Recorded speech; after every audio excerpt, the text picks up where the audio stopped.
Bueno, en este video vamos a ver estructuras básicas para comenzar ya con el programa y con la unidad 1. La primera estructura que necesitamos conocer y que ya la reconocieron cuando hicieron las actividades de la primera semana son los archivos. ¿Qué son los archivos? Artículos en español. Y son aquellas palabras que son parte de una categoría gramatical que acompañan otras expresiones, otras palabras, y que su función es determinar el género y el número de las palabras o expresiones que acompañan. En español, por ejemplo, si decimos la mesa, ¿por qué ponemos la? Porque mesa es una palabra femenina singular, por lo tanto usamos la, que es un artículo femenino y singular. En portugués es lo mismo, ya lo vimos en las primeras actividades. Por ejemplo, cuando dábamos información sobre el nombre y la nacionalidad, habrán visto abajo que había una nota para resaltar diciendo o nome, a nacionalidade. ¿Por qué usábamos u con nome? Porque nome es una palabra masculina y está en singular. ¿Por qué usábamos a con nacionalidade? Porque nacionalidade es una palabra femenina singular. Entonces, ya conocemos una estructura básica. Algunas otras estructuras tienen que ver con preposiciones y contracciones. En portugués, preposições y contracciones. Las preposiciones se habrán dado cuenta que son las mismas que en español, difieren en alguna letra. ¿Por qué? Porque en español nosotros tenemos palabras que terminan en N, pero en portugués no. Por eso lo único que hacemos es cambiar la N por la M. Pero tienen el mismo significado que las preposiciones en español. ¿Y cómo se pronuncian? De, en, por y a. ¿Existen solamente esas 4 preposiciones en portugués? No, existen todas las que existen en español. ¿Se acuerdan de ese versito que estudiábamos en el secundario? A, ante, bajo, cabe, con, contra, de, en. Bueno, son las mismas, casi las mismas. Las vamos a estudiar más adelante. ¿Pero por qué puse esas 4? Porque esas 4 preposiciones, cuando se encuentran con estos archivos, forman otra categoría gramatical llamada contracciones, que en este caso, si se encuentran con esas 4, forman contracciones obligatorias. ¿Por qué llamamos obligatorias? Porque cuando se encuentran en una frase esos 2 elementos, la preposición de, que es lo primero que vamos a estudiar, con alguno de esos archivos, forman automáticamente otra categoría gramatical llamada contracciones obligatorias. ¿Y por qué son obligatorias? Porque no podemos ni pronunciarlas ni escribirlas por separado. Directamente tenemos que emplear esta forma gramatical.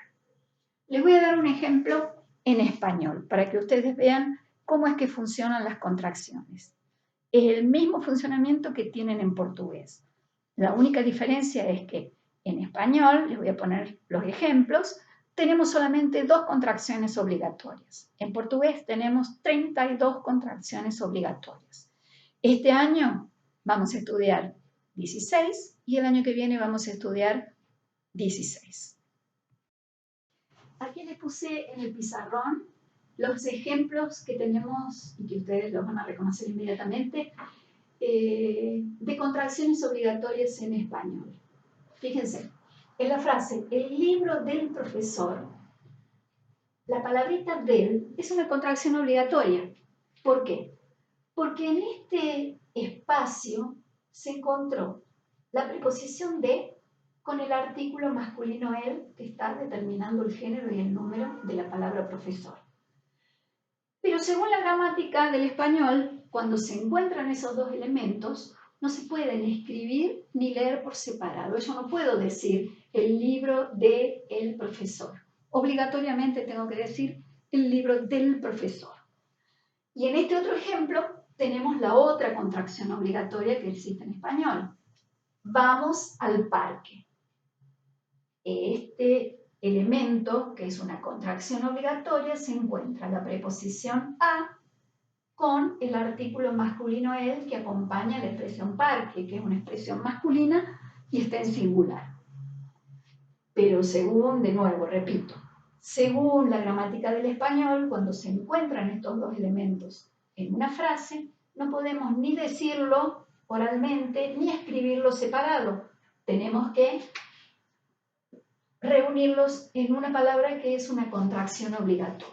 En español existen solamente dos contracciones obligatorias, del y al, que están ejemplificados en estas dos frases.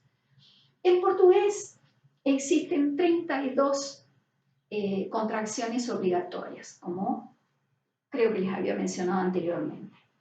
Ahora vamos a dedicarnos solamente en esta primera unidad a las contracciones obligatorias que se forman con la preposición G. La preposición G, cuando se encuentra con alguna de los artículos, tanto femeninos como masculinos, forman contracciones obligatorias que, como acá lo vimos, de preposición más artículo masculino, son contracciones que tienen que ser hechas obligatoriamente. El mismo concepto que habíamos dicho de las contracciones obligatorias en español, lo vamos a aplicar al portugués, porque son las mismas categorías gramaticales. Cuando se encuentra de con alguno de estos artículos, se forman las contracciones obligatorias. Quiere decir que no podemos no escribirlo juntos. Es obligatorio escribirlo de esta manera. Y en estas palabritas están incluidas la preposición y el artículo de cada caso. Ejemplo, ustedes habrán notado y a lo mejor se les planteó la duda de por qué aparecía el du cuando hablábamos de nacionalidad. En las presentaciones que aparecían al comienzo de la unidad, vieron que una de las personas o dos se presentaban eu sou brasileiro, pero en otra presentación decía eu sou do Brasil. ¿Por qué es que aparece ese tú? Por una regla de vocabulario. ¿Se acuerdan cuando escucharon y leyeron la lista de países y nacionalidades? Si no se acuerdan, vuelvan a ver esa lista y van a ver que en la primera columna, donde están los nombres de los países, los nombres están acompañados de un artículo. Está A, Argentina, U, Brasil, US, Estados Unidos. Es una regla que pertenece a la gramática de la lengua portuguesa y que dice que es obligatorio que los nombres de los países tengan artículo. Cuando son femeninos, cuando son masculinos, cuando son singulares, cuando son plurales, eso tiene que ver con el uso del idioma, con la práctica. Uno después se va a ir dando cuenta. Ahí hay algunos países, no están todos los países en esa lista, pero están los que aparecen con más frecuencia en las actividades que vamos a realizar. Acá entonces está la explicación de por qué apareció ese tú.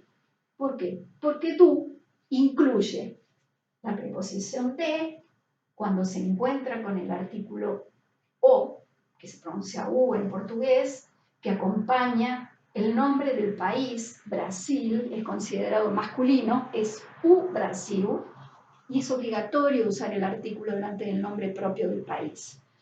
Por lo tanto, acá se encuentra en esta frase, eu sou de o Brasil. Pero no se puede escribir separado por regla. Tienen que estar escritos juntos porque es una contracción obligatoria. Por eso es que aparece do. Si ustedes pusieron en su presentación personal, que era parte de la tarea, si pusieron esta forma, no hay problema. Pero si pusieron esta otra forma, que es equivalente, porque estamos dando la misma información de nacionalidad, solo que con el país de origen, en este caso, si hablan del país, van a tener que poner la contracción obligatoria. ¿Por qué? Porque eu sou de. Y al lado va el país. El país está acompañado de un artículo obligatorio, que en el caso de Argentina es femenino, se forma la contracción obligatoria da. Si su nacionalidad es americana, también podemos dar esa información hablando del país de origen. En este caso también se va a formar una contracción. ¿Por qué? Porque yo digo, eu sou de, pero Estados Unidos tiene asociado un artículo obligatorio que es us Estados Unidos. Por lo tanto, cuando se encuentre de más us, vamos a tener que hacer la contracción obligatoria dus. Si seguimos con esa lista de países y nacionalidades, van a ver que en los países que están al final de la lista no están acompañados de un artículo. ¿Por qué? Porque es una excepción. Entonces, en el caso de que sea una excepción, vamos a borrar acá estos ejemplos en español. Si es una excepción, ¿qué es una excepción? La excepción a la regla es justamente lo que se sale de la regla. Entonces, si todos los países en la lengua portuguesa tienen que estar acompañados de un artículo, los nombres de los países, los que están al final de la lista son excepciones. Quiere decir que esos países, el nombre del país no va a ir acompañado de un artículo. Por lo tanto, vamos a suponer que yo nací en Portugal, que es una de las excepciones. Si se fijan en la lista, no tiene un artículo que lo acompañe. Entonces, si yo tengo que poner mi nacionalidad, voy a poner eu sou portuguesa, o lo que es lo mismo, hablar del país de origen. Estoy dando la misma información, que es nacionalidad. Eu sou de, con esta expresión inicio, ¿sí?, la información de dar el país de origen, que también es decir la nacionalidad. Pero Portugal no lleva artículo asociado, por lo tanto, esa preposición de no se va a encontrar con ningún artículo, no va a formar una contracción, queda solamente la preposición de. Eu sou de Portugal. Bueno, esa sería la explicación por lo que apareció la palabrita du cuando hablábamos de nacionalidad, y cuando ustedes tenían que dar su información aparece la palabrita da, que es una contracción obligatoria.